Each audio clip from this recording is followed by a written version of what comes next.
My parents came from the Philippines. They migrated here back in the 70s. Growing up, seeing my parents having to work and sacrifice 3 jobs, I knew in life that if they were gonna work hard and if I had their work ethic and I applied it to a vehicle, I knew that I could rise and really make something out of myself. Growing up, I'd always see them hustling, working really hard, working their graveyard shifts, making that sacrifice. And a lot of their work ethic that I have right now came from them, because it was always important in our household to making sure you took care of everybody in the house. It didn't matter if they had to work 16 or 18 hours in that day. They were doing it because they wanted to make sure my brother and I had a really good life. They taught me how to work really hard, and it didn't stop when the clock was over. It stopped when the job was done, right? And when the mission was complete, and you did everything possible to do your best to making sure that what you did mattered and made an impact.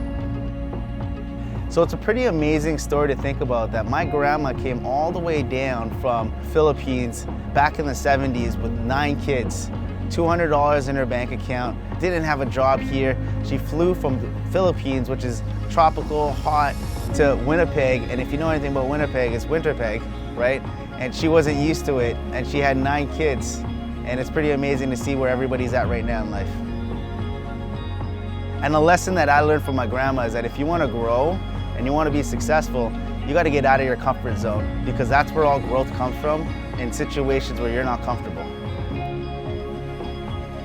Right out of high school, I really didn't have a set career path. I didn't know if I wanted to get into college. I just knew that I wanted to work with people and I wanted to work really hard. So shortly right out of high school, I had different jobs, from labor, painting fire hydrants, to working at the restaurant. Every single job that I was in ended up in the same situation where I didn't have any control. I either got laid off or the job was not the right fit, and I was always stuck in this situation where I didn't know what I needed to do. I felt like I was not growing, and when you feel like you're not growing, you feel like you lose track of what's important in life. You have to invest time to make money, and I wanted to be in a situation where if I make money, I could get more time.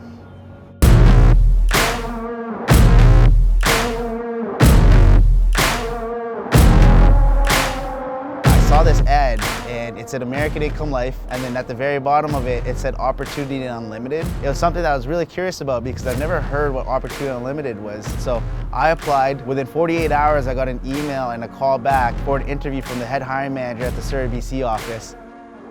I came in for the interview. The moment I walked in, I saw the culture, I saw the energy, I saw the trophies on the walls, and I knew that this was a culture and a place that I wanted to be part of. Right after that interview process, thankful enough, I got hired the same day. That's how my career started with AIL. So some of the challenges that I have, I was a late bloomer, seeing other people open up offices quicker than I did, getting promoted quicker than I did, and talking to my mentors, it was about sticking to the game plan and not giving up. And what I learned was that if you have an opportunity, you really got to dive right into it, even though that you're not ready, because the fact that you do it, the fact that if you do make a mistake, every mistake that you make fails forward. And you're always growing, and you always have the opportunity to learn more. And guess what happens? That if you don't execute and you don't land on that first mission, there's always the next one, and then there's always the next one after that, and you keep trying until you get it right.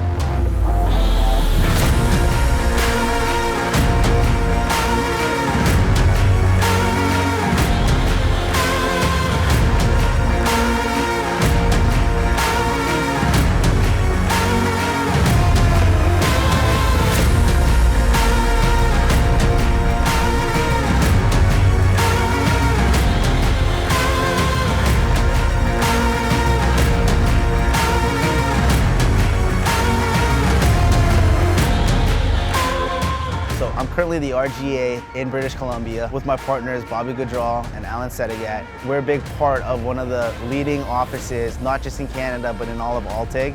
We have currently over 100 representatives working in the territory of BC, and currently in the position right now to not only win in my category, my MGA-ship, RGA-ship, but also have the opportunity to actually be top 10 out of 9,000 representatives in the AIL.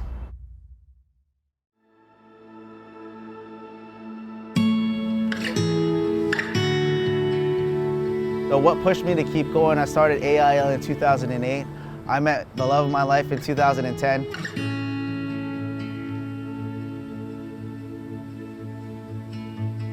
I remember, there was something that I was struggling with in business. I didn't know if being a manager was something that I wanted to do, and I was thinking about actually going to be a personal producer. And I had that conversation with my mentor.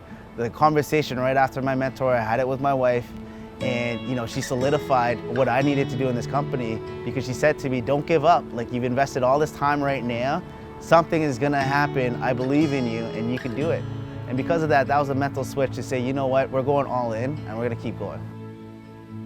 So I didn't always have the support from family. It was always about go to college, get a job. And when I came home from my AIL interview and I told her that I was gonna work on a commission contract, like any mom, she was worried and she wanted what's best for me. But shortly after, as I matured in the business and I grew personally and I also grew financially, and when she saw the checks and she saw the checks were actually real, she was happy, she was glad, she was proud to see me grow within AIL.